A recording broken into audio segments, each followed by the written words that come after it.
नमस्कार students, welcome to my YouTube channel mathematics for engineers. तो हम स्टूडेंट्स अपने सब्सिक्वेंट जो वीडियोस में कर रही हूँ उसमें हम कर रहे हैं discuss application of partial derivative. तो कौन सा टॉपिक डिस्कस कर रहे हैं हम? Application of partial derivative. अब उसमें मैंने आपको मैक्सिमा मिनिमा का टॉपिक डिस्कस किया था। मैक्सिमा मिनिमा के टॉपिक में हमने लैग्रांजेस मेथड भी डिस्कस कर लिया है।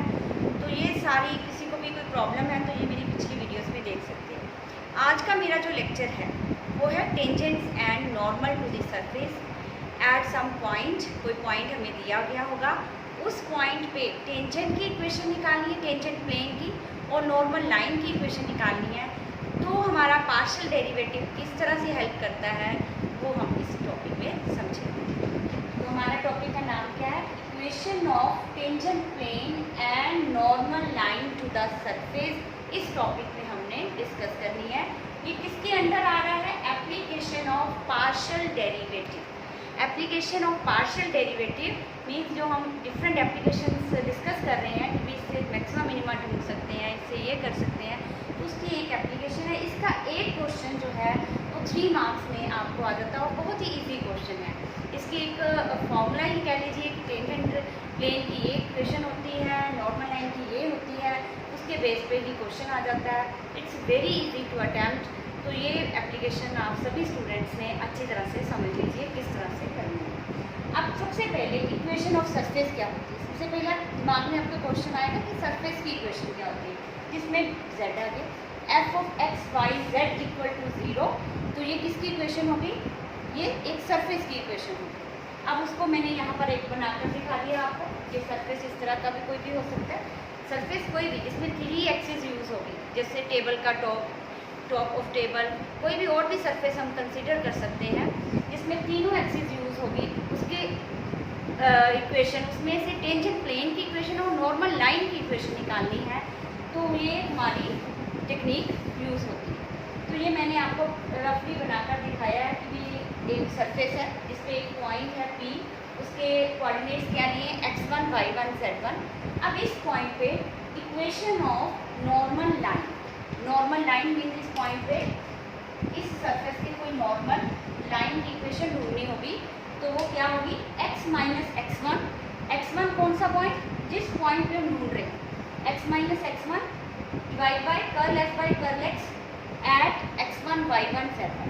तो जो हमारे पास सरफेस दिया होगा उसका हम curl f by curl x निकालेंगे, partial derivative respect to x, और इस पॉइंट पे निकालेंगे जिस पॉइंट पे हम नॉर्मल लाइन की इक्वेशन निकालेंगे। सिमिलरली हम निकालेंगे curl f by curl y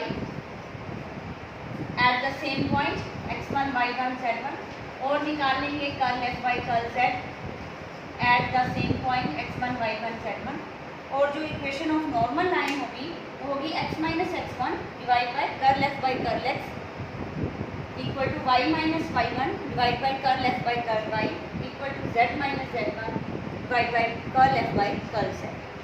अब जो curl f by curl x या curl f by curl y और curl f by curl z जो हमने निकालने हैं, इनको हम क्या बोलते हैं? Direction ratios of the line. Direction ratios of line.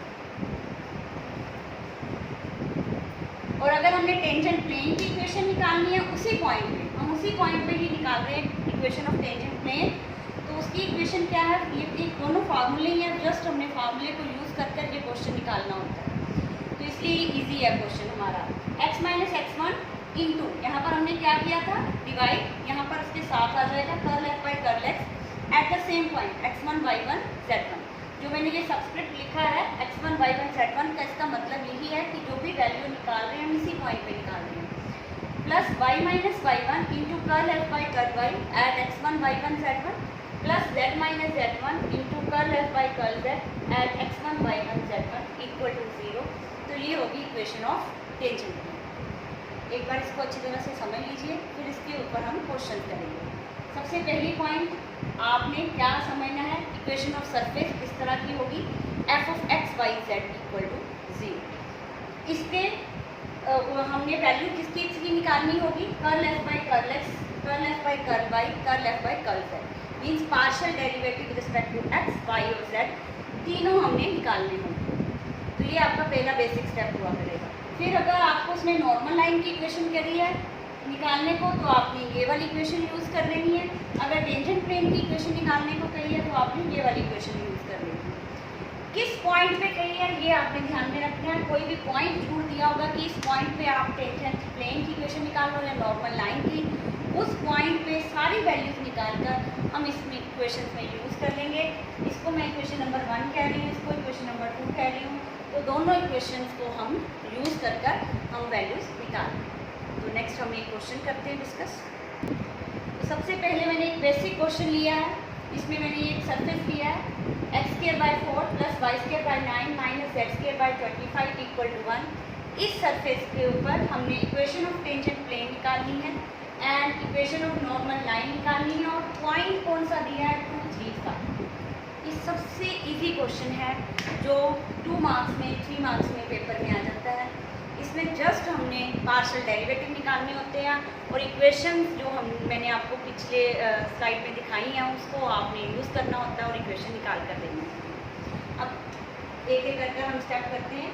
पहले हमने curl F by curl X निकालना है, partial derivative with respect to x.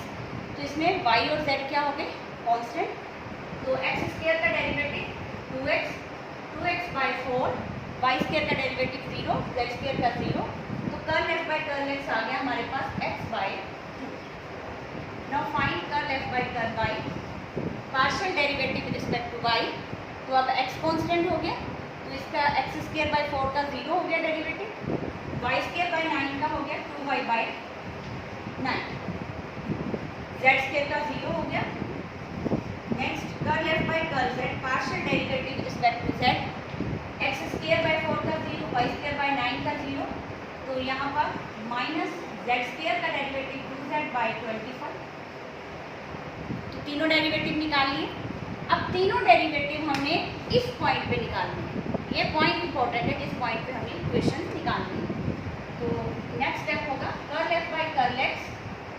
इसके सब्सक्रिप्ट डाल देना 2, 3, 5। इसका मतलब है इसकी वैल्यू इस पॉइंट पे हम निकाल रहे हैं। 2, 3, 5 का मतलब x को वैल्यू 2 लेनी है, y की 3 लेनी है, z की 5 लेनी है। लेकिन इसमें तो है ही हमारे पास x है, तो जस्ट x की वैल्यू ही हम यूज़ कर रहे हैं 2/2। तो वो क्या आ गई हमारे पास 1। So curl F by curl X at this point is 1। Now curl F by curl Y at the point 2, 3, 5। तो अब हमने सिर्फ y की वैल्यू यूज़ करनी है क्योंकि curl F by curl Y में सिर्फ y है। तो ये आ गई 2 इंटू वाई की वैल्यू है 3 /9। तो ये हमारे पास आ गया 2/3। And the last curl F by curl Z eight the point 2, 3, 5 that is -2/25। Z की वैल्यू कितनी है 5, इसके साथ कैंसिल हो गया तो -2/5। सारी वैल्यूज निकाली। अब हमने नॉर्मल लाइन की इक्वेशन लिखनी है, इक्वेशन ऑफ नॉर्मल लाइन। तो आपने कॉपीज पे जो नोट की हुई है तो मैंने लास्ट पीछे अभी लिख कर दी थी, उसमें से देखो क्या करा था हमने x - x1। x1 क्या है जो इस पॉइंट पे हम निकाल रहे हैं that is 2 divide by curl F by curl X at this point that is 1। Similarly equal to y - y1। y1 कौन सा 3, जिस पॉइंट पे हम निकाल रहे हैं curl F by curl y that is 2/3। And the last z minus z1, z1 is 5 divided by -2/5. This is the equation of a normal line. इसको simplified form में करना चाहते हो तो आप कर सकते हो, इसको इस तरह से भी हम छोड़ सकते हैं। और ये इक्वेशन किसकी है नॉर्मल लाइन। अब है equation of tangent plane. Equation of tangent plane, tangent plane और इन दोनों में क्या डिफरेंस था, जो वैल्यूज जिससे हमने डिवाइड किया उसमें हमने उसके साथ हमें क्या करना होता है मल्टीप्लाई।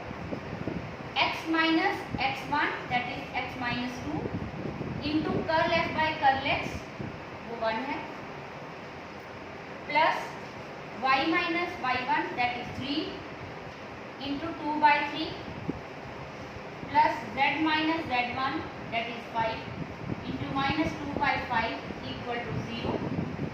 इसको आप सोल्व कर लीजिए। 15 एलसीएम आ गया, 15 से मल्टीप्लाई कर दे। 15x-2 plus 10 y-3 plus not plus, ये -2 है तो ये आ जाएगा -6 z-5 इक्वल टू 0। इसको ओपन करें। 15x -30 plus 10y -30 -6z plus 30 equal to 0। ये 30 से 30 कैंसिल हो गया, तो ये आपके पास इक्वेशन ऑफ टेंजेंट प्लेन आ गई। ये आपके पास इक्वेशन ऑफ नॉर्मल लाइन है। इसको ध्यान से समझ लीजिए, ये बेसिक क्वेश्चन है। इसके बाद इसका नेक्स्ट लेवल पे करेंगे हम क्वेश्चन को। ये तो जस्ट मैंने फॉर्मूला ही यूज़ किया और कुछ। Let us discuss the next question. It's very important question. इस क्वेश्चन में उसने क्या कहा है, show that this surface is perpendicular to any member of family of this surface at point of intersection. इसमें जो समझने वाली बात है, पहले तो उसने दो सरफेस दे दिए, तो दो सरफेस आपस में परपेंडिकुलर हैं, ये हमने देखना है। दूसरी चीज़, इसका क्या मतलब है, any member of family of the surface, इसका क्या मतलब होता है पहले ये समझते हैं। Any member of family of surface का मतलब, इसमें आप देखोगे कि एक अननोन पड़ा हुआ है ए।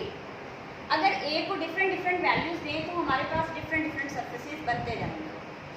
इसका मतलब इसकी फैमिली हो गई, ए की सब जितनी वैल्यूज देते जाओगे, जितनी डिफरेंट वैल्यूज दोगे, वो सारे इसके फैमिली मेंबर। तो ये फैमिली ऑफ सरफेस का मतलब ये है, member of family of surface. इसकी फैमिली में ए को जितनी वैल्यूज देते जाओगे, अगर मैं 1 वैल्यू दे दूँ ए को, तो सबसे पहला जो सरफेस आएगा वो आएगा 2 - 4 y² plus z² that is x² plus 1 equal to -2 y² plus z²। तो ये पहला सरफेस है। अगर मैं a को 2 वैल्यू दे दूँ तो दूसरा सरफेस आ जाएगा। सिमिलरली अगर हम a को 3 वैल्यू दे दें तो तीसरा सरफेस आ जाएगा। तो इसके कितने ही मेंबर हो गए, तो इसलिए इसको क्या कहते हैं हम, फैमिली ऑफ सरफेसेस। ठीक है, तो ये पहला पॉइंट क्लियर हो गया। अब दूसरा पॉइंट क्या है कि ये सरफेस और ये सरफेस आपस में परपेंडिकुलर, दो सरफेस को परपेंडिकुलर कैसे देखना है, उसको देखने के लिए हम क्या करते हैं, ये जो पहला सरफेस है इसकी भी नॉर्मल लाइन निकाल लेंगे। नॉर्मल लाइन इसकी कौन सी है, मतलब हमें उसके डायरेक्शन रेशियोज चाहिए। एक्चुअल में हमें लाइन के क्या चाहिए होंगे, डायरेक्शन रेशियो। इसकी जो नॉर्मल लाइन है किस पॉइंट पे, जिस पे इंटरसेक्शन हो रही है दोनों सरफेसेस की। अब दूसरा सरफेस है ये वाला, इसकी भी हम नॉर्मल लाइन निकाल लेंगे और उसके डायरेक्शन रेशियो देख लेंगे। अब दोनों डायरेक्शन, ये दोनों जो नॉर्मल लाइन है, ये आपस में अगर परपेंडिकुलर होंगी तो हम कहेंगे कि सरफेस भी क्या है, परपेंडिकुलर है। ये दो चीज़ें समझने वाली हैं। पहली, family of surfaces. Family of surfaces का मतलब जितनी डिफरेंट ए को वैल्यू देते हो तो जितने सरफेसेस बने वो उसकी फैमिली में आ गए, इसको हम बोलते हैं फैमिली ऑफ सरफेसेस। दूसरा, दो सरफेसेस नॉर्मल हैं, ये देखने के लिए हम दोनों सरफेस के नॉर्मल लाइन निकाल लेंगे। इसके नॉर्मल लाइन, इसके नॉर्मल लाइन किस पॉइंट पे, जहाँ पर इंटरसेक्शन हो रही है। और दोनों के डायरेक्शन रेशियोज हमें चाहिए चेक करने के लिए कि ये दोनों लाइन के बीच में क्या एंगल है। अगर दोनों लाइन के बीच में आपस में परपेंडिकुलर हैं, इसका मतलब होगा कि सरफेस भी आपस में परपेंडिकुलर है। तो स्टार्ट करते हैं हम question.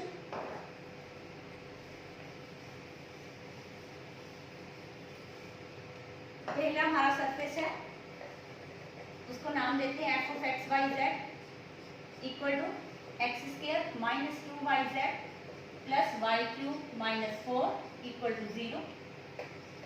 Curl f by curl x निकालते हैं, that is partial derivative with respect to x² का डेरिवेटिव 2x, इसमें x नहीं है, इसका डेरिवेटिव 0, इसमें भी x नहीं है, इसमें भी x नहीं है, तो सारे derivative 0।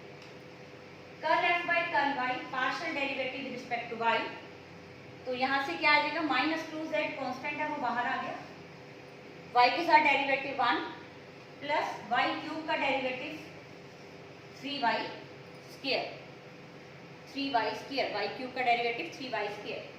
And curl f by curl z, curl f by curl z partial derivative with respect to z, तो यहाँ से -2y कॉन्स्टेंट है वो बाहर आ गया, z का डेरिवेटिव 1। अब किस पॉइंट पे हम निकाल रहे थे, एट 1 - 1 2, उस पे वैल्यूज निकाल लीजिए।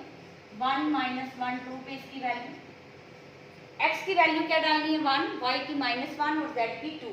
x को 1 डाला तो यहाँ पर आ गया 2।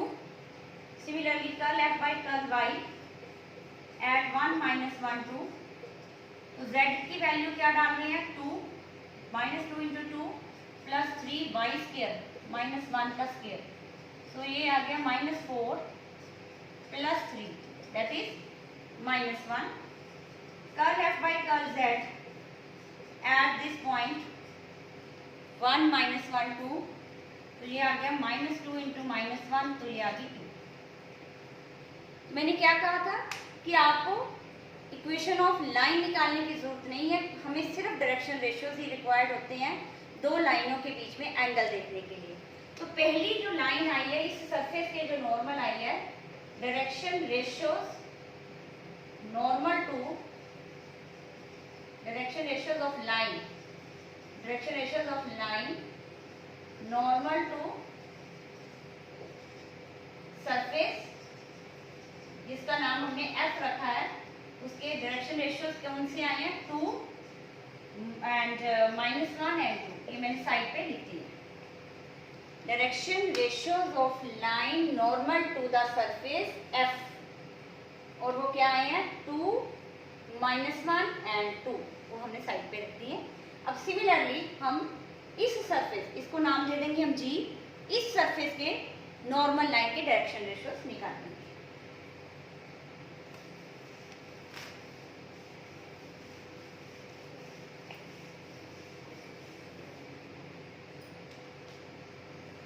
जी सरफेस gxyz वो है हमारे पास x² + 1 -2 - 4a y² -az² = 0। तो पहले हम निकालेंगे curl g by curl x, partial derivative respect to x, तो ये आ गया 2x, और आगे कहीं पर भी x नहीं है तो ये derivative 0। Curl g by curl y, partial derivative respect to y, इसका 0 यहाँ पर आएगा, ये कांस्टेंट -2 -4a, ये पूरी ब्रैकेट कांस्टेंट है बाहर आ गई। y² का derivative 2y and curl f by curl z, तो वो क्या आएगा -2az, क्योंकि a कांस्टेंट अब बाहर आ गया, z² का डेरिवेटिव 2z, ये माइनस साइन पड़ा हुआ इसलिए -2az हो। किस पॉइंट पे निकाल रहे हैं हम, ये f नहीं g, किस पॉइंट पे निकाल रहे हैं हम 1 - 1 2 पे, तो x को 1 पुट किया तो इसकी वैल्यू क्या आ गई 2। Curl g by curl y that is -2 - 4a × 2, y की वैल्यू क्या है, y की है -1, तो हमारे पास आ गया 2 - 4a that is 4 - 8, and the last curl g by curl z at this point आ गया -2a, z की वैल्यू क्या है 2, तो ये आ गया आपके पास -4।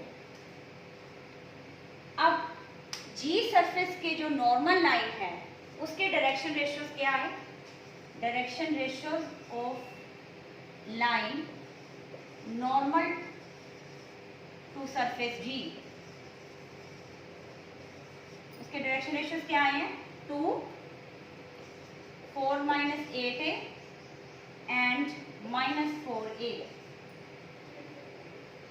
2 4 - 8a एंड -4a, दोनों लाइनों के डायरेक्शन रेशियोज लिख दी। अब हमने देखना है कि इनके बीच में एंगल क्या है। अब इनके बीच में एंगल निकालने के लिए अगर हमें याद हो, अगर फॉर्मूला अगर किसी को याद हो तो बढ़िया है, नहीं तो नोट कर लें।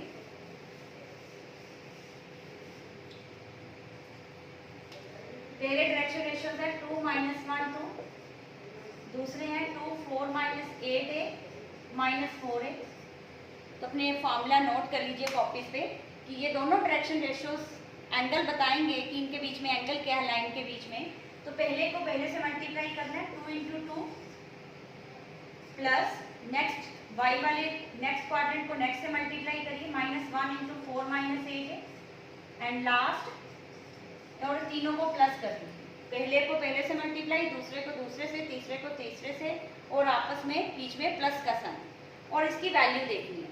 अगर तो ये 0 आया तो इसका मतलब ये दोनों लाइनें आपस में परपेंडिकुलर हैं।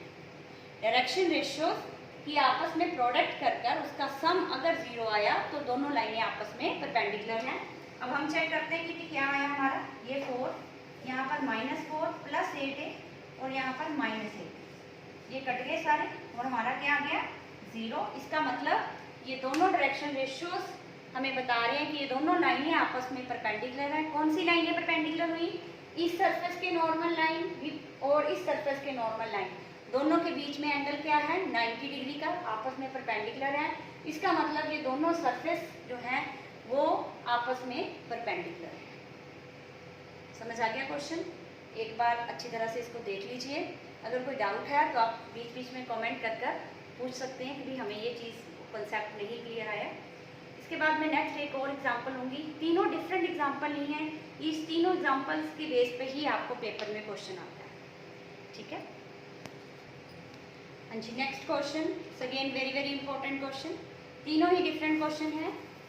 ये क्वेश्चन क्या है, show that the plane ax plus by plus cz equal to 0 touches the surface this if this condition holds.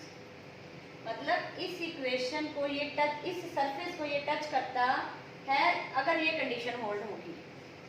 Actual में उसने हमें क्या करने को कहा है कि इसका टेंजेंट प्लेन निकाल कर देखिए, और ये टेंजेंट प्लेन और इस टेंजेंट प्लेन को कंपेयर करिए, और वहाँ से कोई कंडीशन जनरेट होगी, और वो कंडीशन ये बननी चाहिए। लेकिन इसमें प्रॉब्लम क्या है क्वेश्चन में, कि इस क्वेश्चन में उसने हमें पॉइंट नहीं दिया, तो हम पॉइंट अपनी तरफ से लेंगे। Equation of tangent plane to surface f px² plus qy² plus 2z equal to 0 at अब हम P पॉइंट भी लिखते, A पॉइंट लिख देते, क्योंकि P उसने ऑलरेडी पॉइंट दिया हुआ बीच में, x1 y1 z1, कोई ना कोई पॉइंट तो हमें लेना पड़ेगा। हम मान लेते हैं कि कोई पॉइंट है x1 y1 z1 इस सरफेस के ऊपर है, और उसके ऊपर हम टेंजेंट प्लेन की इक्वेशन निकाल रहे हैं। तो उसकी इक्वेशन निकालने से पहले हमें निकालना पड़ेगा curl f by curl x at this point. तो पहले सिंपल निकालो, curl f by curl x, partial derivative with respect to x, that is p constant है बाहर आ गया, x² का derivative 2x, curl f by curl y, partial derivative with respect to y, ये 0, x² का 0, यहाँ पर क्या आ जाएगा 2qy, and curl f by curl z, partial derivative with respect to z, तो वो क्या आ जाएगा, यहाँ पर इसका 0, इसका 0, यहाँ पर क्या आ जाएगा 2, क्योंकि z का डेरिवेटिव 1 होता है। आप किस पॉइंट पे निकाल रहे हैं, x1 y1 z1 पे, x1 y1 z1, तो ये होगा 2p, x की जगह पर क्या लिख देंगे x1, 2p तो ऐसे भी लिख देंगे, x पॉइंट को किससे रिप्लेस कर देंगे x1। पिछले क्वेश्चन पे मैंने वैल्यू दी होती थी 1 -1 2 कुछ भी, तो हम x को उससे रिप्लेस कर देते थे। यहाँ पर x की वैल्यू क्या दी हुई है x1, तो हम x को किससे रिप्लेस कर देंगे x1 से, curl f by curl y at point this, that is 2qy1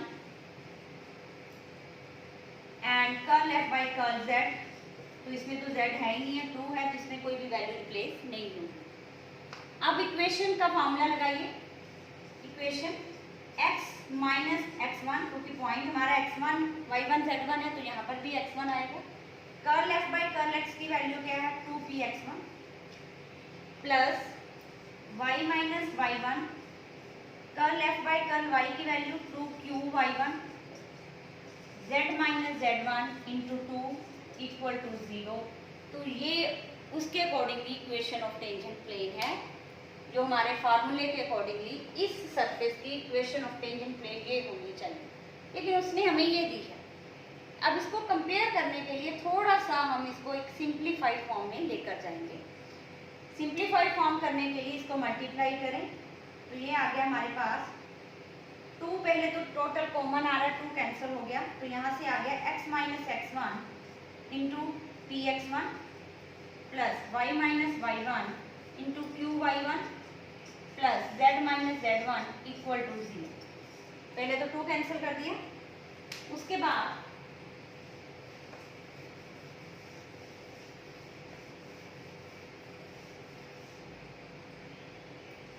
इसको मल्टीप्लाई करें तो हमारे पास आ गया p x into x1 minus p x1 square.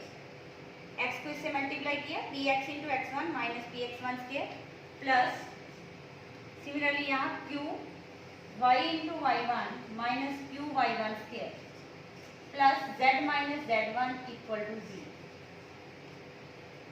अब जो सिर्फ x1 स्केयर y1 स्केयर ऐसी टर्म है उसको दूसरी साइड ले जाते हैं, जिसमें x है उसको लेफ्ट साइड में रखते हैं। जैसे इसमें है पी एक्स इंटू x1, इसको लेफ्ट साइड में रख लिया, इसमें y है इसको भी लेफ्ट साइड में रख लिया, क्यू y इंटू y1, और यहाँ पर अकेला z है इसको भी इधर रख लिया।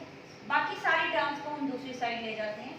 वो कौन सी है, एक तो है पी x1 स्केयर, एक ये दूसरी साइड चलेगी क्यू y1 स्केयर, और ये भी दूसरी साइड चलेगी z। इसको हम दूसरी साइड पे क्यों लेकर गए, क्योंकि हमें इसकी वैल्यू निकालनी पड़ेगी, तभी हम इसको थोड़ा सा कंपेयर कर सकेंगे, अदरवाइज इसका कंपैरिजन मुश्किल है। इसकी वैल्यू निकालने के लिए हम देखेंगे कि ये पॉइंट इस सरफेस के ऊपर लाई कर रहा था, क्योंकि हमने जब टेंजेंट प्लेन निकाला तो ये पॉइंट इस सरफेस के ऊपर था। अगर कोई पॉइंट इसी सरफेस के ऊपर है तो उसको क्या करेगा, सेटिस्फाई। तो सेटिस्फाई करने का मतलब है अगर मैं इसके इस सरफेस में अगर x की वैल्यू x1 डालूं और y की वैल्यू y1 डालूं और z की वैल्यू z1 डालूं तो ये सरफेस को सेटिस्फाई करना चाहिए, क्योंकि ये पॉइंट इस सरफेस के ऊपर लाई कर रहा है तो उसकी इक्वेशन को सेटिस्फाई करेगा। सेटिस्फाई करने का मतलब क्या होता है कि आप उसके x y z को रिप्लेस कर दो x1 y1 z1 से, तो left hand side right hand side के इक्वल आनी चाहिए। इसकी राइट हैंड साइड 0 है इसलिए 0 लिख दी, this value should be equal to 0। अब जो हमारी ये वैल्यू है ये कुछ ना कुछ इससे मैच हो रही है, तो हम यहाँ से वैल्यू निकाल लेंगे इसकी, P x1 square plus Q y1 square plus 2z1 को हम लिख लेंगे z1 प्लस z1। एक z1 उधर ले जाओ दूसरी साइड पे, तो ये वैल्यू इसकी आ गई हमारे पास, क्या आ गई, माइनस z1। तो मतलब इसकी पूरी की वैल्यू आ गई हमारे पास माइनस z1। तो ये हमारे accordingly equation of tangent plane है इस सरफेस के ऊपर। Let it be equation number 1। लेकिन वो क्या कहता था कि ये इक्वेशन ऑफ टेंजेंट प्लेन है। अब हम इन दोनों को क्या कर देंगे, कंपेयर। कंपेयर कैसे करते हैं, इसको हम इक्वेशन नंबर 2 कर देते हैं। Compare equation number 1 and equation number 2, करिए कंपेयर। इसमें x का कोफिशिएंट कौन है, px1, इसमें x का कोफिशिएंट कौन है, a। दोनों में x के कोफिशिएंट, तो हमने क्या ले ली, ratio. Should equal to, comparison करने का वे है कि हम x के कोफिशिएंट की रेशियो, y के कोफिशिएंट की रेशियो, z के कोफिशिएंट की रेशियो, कांस्टेंट, ये सारी आपस में क्या होनी चाहिए, मैच, तभी ये दोनों चीजें इक्वल है। क्योंकि हमारे अकॉर्डिंगली ये टेंजेंट प्लेन है, उसके अकॉर्डिंगली ये टेंजेंट प्लेन है, और ये दोनों होने क्या चाहिए, इक्वल होने चाहिए। तो हम इन दोनों को कंपेयर कर देंगे कि भी इन दोनों की वैल्यूज क्या होनी चाहिए, सेम।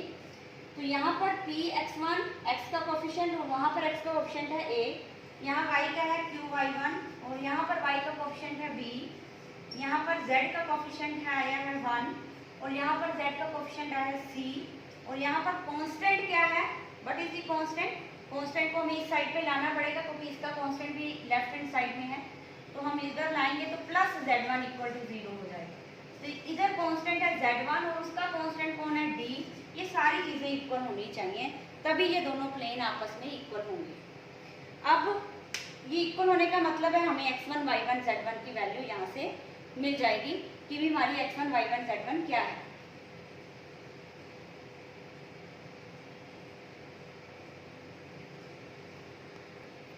अब यहाँ से इसको इसको और इसको कंपेयर करें, Px1 by A is equal to 1 by C. यहाँ से x1 की वैल्यू क्या आ गई, a उधर चला गया, a बाई सी और p नीचे आ जाएगा। इसको और इसको कंपेयर करें, Q y1 by B is equal to 1 by C. यहाँ से y1 की वैल्यू क्या आ गई, b इस साइड चला गया, b बाई सी, क्यू भी नीचे आ गया। इसको और इसको कंपेयर करें, 1 by c is equal to z1 by d, imply z1 की वैल्यू आ गई d by C. x1 y1 z1 तीनों की वैल्यू आ गई। ये x1 y1 z1 क्या है, ये पॉइंट है जिसके ऊपर हम सरफेस टेंजेंट प्लेन की इक्वेशन निकाल रहे थे, और हमने यहाँ से देखा था कि it should satisfy our surface. इस सरफेस को हमारे सेटिस्फाई करना चाहिए, तो हम इसको इक्वेशन नंबर 3 कह देते हैं। Put these values in equation number 3. So p x1 square means a square by c square p square plus q y1 square b square over c square q square plus 2z1 d by c equal to 0। अब इसको solve कर लीजिए तो ये उसी form में बन जाएगी। ये p से p कट गया, a square over c square p plus q से q कैंसिल हो गया, b square over c square q plus 2d by c is equal to 0। c square से मल्टीप्लाई कर दें सारी इक्वेशन को, तो हमारे पास आ गया a square by p, b square by q plus 2cd equal to 0। तो ये कंडीशन आ गई। ये कंडीशन हमारी उन्हीं पॉइंट्स को यूज़ कर आई जिसको हमने सरफेस टेंजेंट प्लेन की इक्वेशन निकाली थी सरफेस के ऊपर। तो ये कंडीशन अगर सेटिस्फाई होगी तभी ये दोनों प्लेन एक जैसे होंगे, तभी ये प्लेन इसके ऊपर टेंजेंट प्लेन का रोल प्ले करेगा। तो इस क्वेश्चन को ध्यान से समझ लीजिए। लेंथी क्वेश्चन आए इस टॉपिक में तो इस तरह का आता है, तो इट्स वेरी वेरी इंपॉर्टेंट।